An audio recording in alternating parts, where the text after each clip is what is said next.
खबर शुरू करने से पहले आपको 5 साल पहले ले चलते हैं, जब राजस्थान में सरकार कांग्रेस की बनी थी, बहुमत कांग्रेस को मिला था और एक पेच फंस गया था कि राजस्थान की जो मुख्यमंत्री की कुर्सी है उस पर किसे बिठाया जाए, या अशोक गहलोत को बिठाया जाए या फिर सचिन पायलट को। 16 दिन तक मंथन चला, जयपुर से लेकर दिल्ली तक बैठकें हुई और तब ये जाकर फाइनल हुआ कि मुख्यमंत्री अशोक गहलोत ही बनेंगे और कुर्सी उन्हें सौंप दी गई। अब आते हैं आज की तारीख। आज बात करें तो भाजपा राजस्थान में सरकार बना चुकी है, मुख्यमंत्री बन चुके हैं, 2 उप मुख्यमंत्री बन चुके हैं, लेकिन सबसे बड़ा पेच फंसा हुआ है कि मंत्रिमंडल में किन नेताओं को जगह दी जाएगी। क्या नए चेहरे को मौका मिलेगा, क्या वसुंधरा राजे के नेताओं को मौका मिलेगा।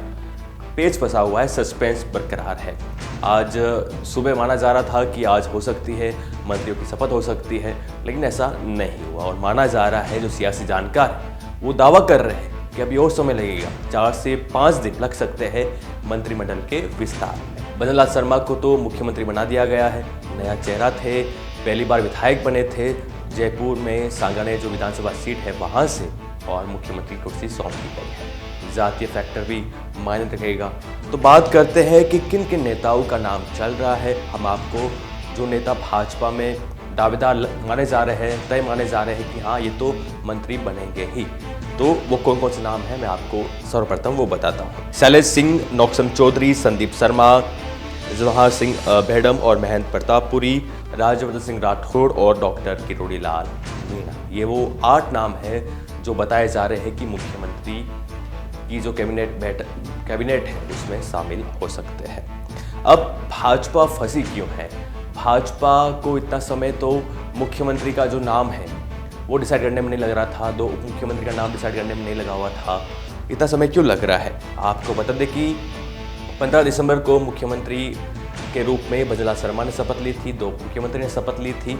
अब मंत्रिमंडल को लेकर कई कयास लगाए जा रहे हैं, कई नाम चल रहे हैं। मैंने आपको कुछ 8 नाम बताए, वो माने जा रहे हैं कि रेस में सबसे आगे है और तय माना जा रहा है कि वो मंत्रिमंडल यानी कि कैबिनेट में शामिल हो सकते हैं। कांग्रेस पार्टी की बात करते हैं। कांग्रेस पार्टी के राजस्थान में 2 बड़े नेता हैं, अशोक गहलोत और सचिन पायलट। सचिन पायलट को बीते 10 महीने में 2 बड़ी जिम्मेदारी मिल चुकी है। एक तो उनको CWC कांग्रेस वर्किंग कमेटी का सदस्य बना दिया गया है और इसके साथ ही उन्हें कुछ दिन पहले कांग्रेस हाईकमान ने छत्तीसगढ़ का प्रभारी नियुक्त कर दिया है, प्रमोशन हुआ है। कई सियासी जानकार मान रहे हैं कि सचिन पायलट को राजस्थान से बाहर करने की एक चाल हो सकती है अशोक गहलोत की। हालांकि ये नज़र नहीं आ रहा है और प्रियंका गांधी का जो विशेष प्रभाव रहा है, प्रियंका गांधी के खास माने जाते हैं सचिन पायलट, तो माना जा रहा है कि प्रियंका गांधी ने पैरवी की थी सचिन पायलट की। अशोक गहलोत भी बड़ी भूमिका में रहेंगे। लोकसभा चुनाव में जितनी भी विपक्षी पार्टियां हैं उन सबके साथ तालमेल बिठाने में, सामंजस्य बिठाने में अशोक गहलोत मुख्य भूमिका निभाएंगे। खैर, एक बड़ी खबर आ रही है कांग्रेस पार्टी की तरफ से। जो कांग्रेस संगठन महासचिव केसी वेणुगोपाल है और जयराम रमेश है, उन्होंने प्रेस वार्ता की है कुछ देर पहले और कहा है कि एक बार फिर राहुल गांधी यात्रा निकालेंगे। आपको याद होगा कि राहुल गांधी ने यात्रा निकाली थी, भारत जोड़ो यात्रा। अब जो यात्रा का नाम रहने वाला है उस यात्रा का नाम है गांधी भारत यात्रा। ये 14 जनवरी से मणिपुर से शुरू होगी और महाराष्ट्र में खत्म होगी, महाराष्ट्र के मुंबई में जाकर खत्म होगी। आगामी लोकसभा चुनाव को साधने के लिए कांग्रेस पार्टी ने बड़ी चाल चली है। जो कांग्रेस पार्टी में मंथन चल रहा था, ये माथापच्ची थी, ये पेच फंसा हुआ था कि कुर्सी किसे सौंपी जाए, वो हमें भाजपा को देखने को मिल रहा है। भाजपा परेशान है गुटबाजी से। पता है कि कितनी गुटबाजी भाजपा में रही है। वसुंधरा राजे, राजेंद्र राठौड़, सतीश पूनिया, गजेंद्र सिंह शेखावत, तमाम नेता है अपने अपने गुट बना चुके हैं भाजपा में। तो वो एक परेशानी है भाजपा की। और वहीं कांग्रेस पार्टी बड़ी चाल चलते हुए एक नई यात्रा निकाल रही है, गांधी भारत यात्रा। तो आप कयास लगाइए कि किस प्रकार का ये रोचक मुकाबला रहने वाला है आगामी लोकसभा चुनाव। राहुल गांधी निकालेंगे और कहीं ना कहीं कांग्रेस पार्टी को फायदा भी पहुंचा था भारत जोड़ो यात्रा से, जिसने राहुल गांधी ने निकाली थी।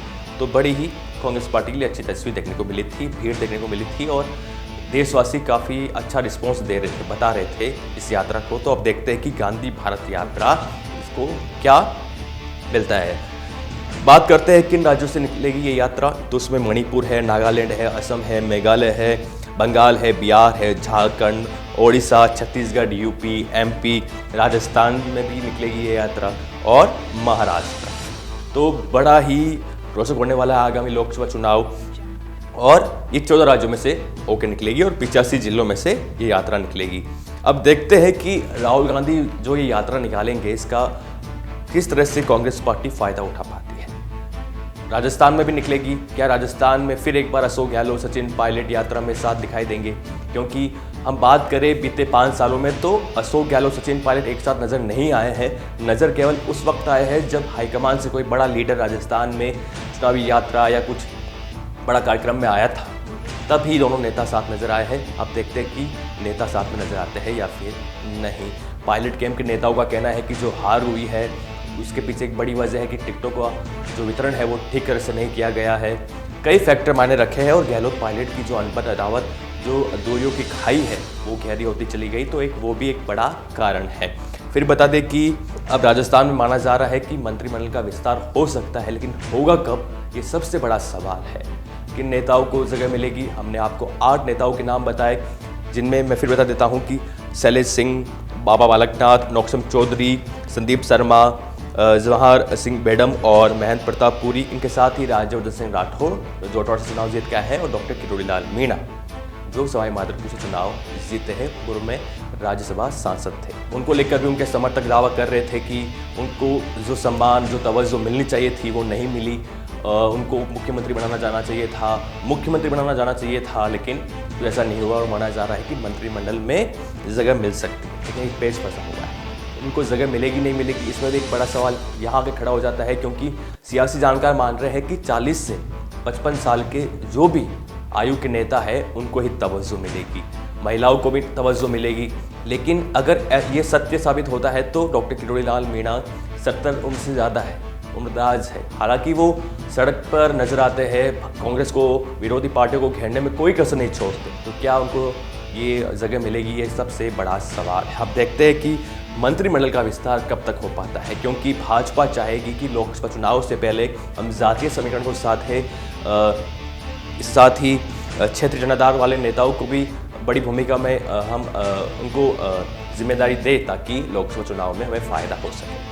अब देखते हैं होता क्या है, मंत्रिमंडल का विस्तार कब तक होगा और कांग्रेस पार्टी में नेता प्रतिपक्ष और मुख्य सचेतक कौन बनता है, ये सबसे बड़ा सवाल अभी तक अटका हुआ है। जानकारी के लिए बने रहिए हमारे साथ। मैं मनीष गौड़ आपसे इजाजत लेता हूँ, अलविदा। ताज़ा खबरों के लिए विजिट करें द फैक्ट इंडिया की वेबसाइट और डाउनलोड करें द फैक्ट इंडिया ऐप।